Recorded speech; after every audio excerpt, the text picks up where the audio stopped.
Halo, perkenalkan saya Mar'atus Solihah, mahasiswi IAIN Syekh Nurjati Cirebon dari Prodi Pendidikan Guru Madrasah Ibtidaiyah, semester 4, kelas D.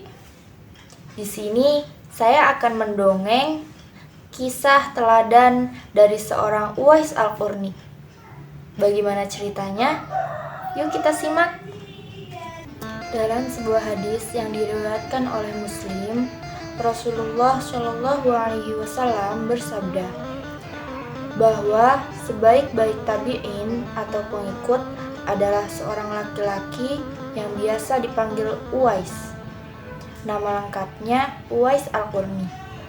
Dia seorang yatim dan hanya tinggal bersama ibunya yang sudah tua dan lumpuh. Uwais juga memiliki penyakit belang di tubuhnya. Uwais dan ibunya adalah keluarga fakir. Rasulullah sempat berpesan kepada Umar bin Khattab dan Ali bin Abi Thalib untuk mencari Uwais.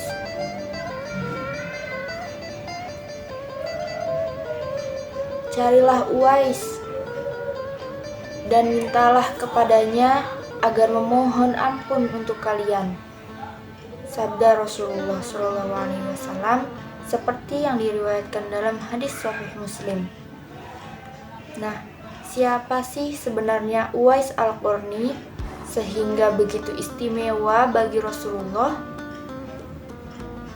Uwais adalah sosok pemuda yang soleh dan sangat memuliakan ibunya.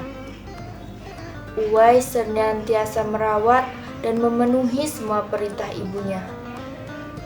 Pada suatu waktu, Uwais meminta izin kepada ibunya untuk berjumpa dengan Rasulullah. Yang saat itu, Rasulullah sedang berada di Madinah.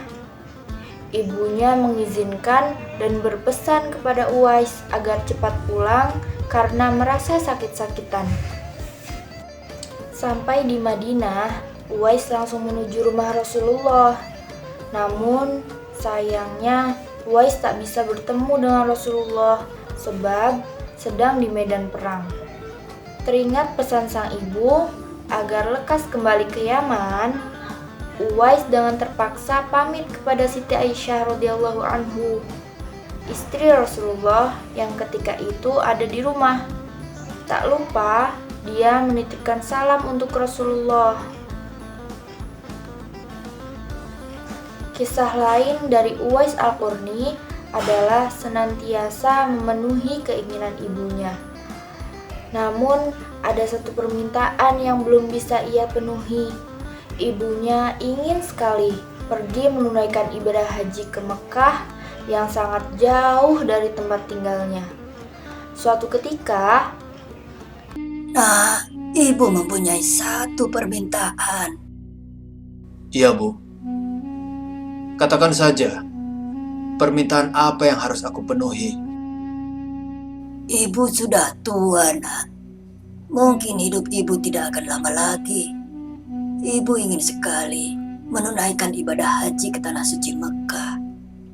dengar permintaan sang ibu, Uwais pun hanya bisa melamun. Ia berpikir bagaimana caranya untuk bisa mengantarkan ibunya ke Mekah. Sedangkan Uwais tidak mempunyai kendaraan karena ia sangat miskin. Seketika ia pun mencari cara agar bisa mengantarkan ibunya. Uwais bergumam di dalam hati, Ya Allah, bagaimana bisa aku mengantarkan ibu ke Mekah, melewati padang pasir yang tandus dan jarak yang sangat jauh? Aku tidak mempunyai uang dan kendaraan untuk mengantarkan ibu ke sana. Tetapi Uwais memiliki ide untuk melatih otot-ototnya menjadi kuat agar bisa mengantarkan ibunya ke Mekah. Oh iya, aku mempunyai sedikit uang untuk membeli anak sapi. Mungkin aku bisa menggunakan sapi itu untuk melatih kekuatan ototku, ucapnya. Semakin hari, sapi itu semakin besar dan Uwais pun semakin kuat. Namun, para tetangganya malah menertawakan tingkah laku Uwais yang setiap hari menggendong anak sapi ke atas bukit. Hei, Wais, apa yang kamu lakukan dengan sapi itu? Kamu bertingkah seperti orang aneh. Meskipun diolok-olok oleh para tetangganya, Uwais tidak patah semangat dan terus berusaha untuk mewujudkan permintaan ibunya. Hingga sampailah pada musim haji. Sesampainya di rumah, Uwais berkata kepada ibunya, Marilah kita bersiap-siap pergi ke Mekah. Musim haji telah tiba. Aku akan menggendong ibu untuk sampai ke sana.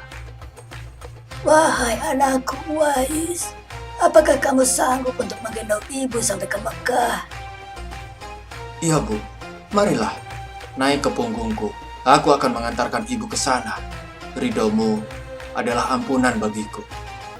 Uwais pun berjalan kaki dari kota Yaman ke Mekah sambil menggendong ibunya. Semua itu dilakukan sebagai bentuk pengorbanan dan besar rasa cinta Uwais kepada sang ibunda. Tak kenal lelah, Uwais pun sampai ke Mekah dengan tetap menggendong ibunya. Sesampai di depan Ka'bah, Uwais pun berdoa, Ya Allah, ampunilah dosa ibuku. Antarkanlah ia ke surgamu. ucap Uwais sambil menengadahkan tangannya. Lalu ibunya bertanya kepada Uwais, Bagaimana dengan dosamu, anakku? Uwais menjawab, Jika ibu terampuni dosanya, maka ibu akan masuk surga. Cukuplah ridho ibu yang membawaku ke surga. Allah Subhanahu wa Ta'ala mendengar doa dari ibu dan anak itu.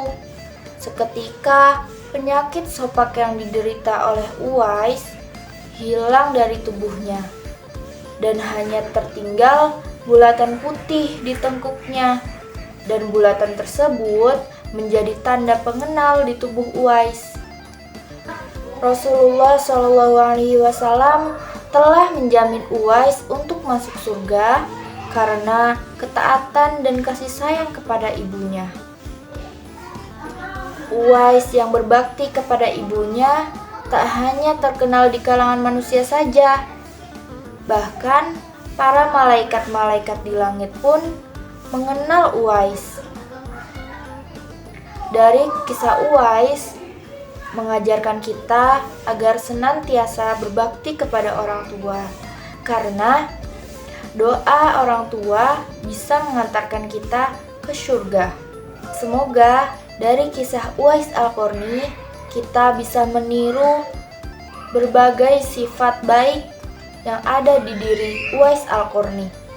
Contohnya seperti berbakti kepada orang tua, sabar, gigih, dan tak pantang menyerah.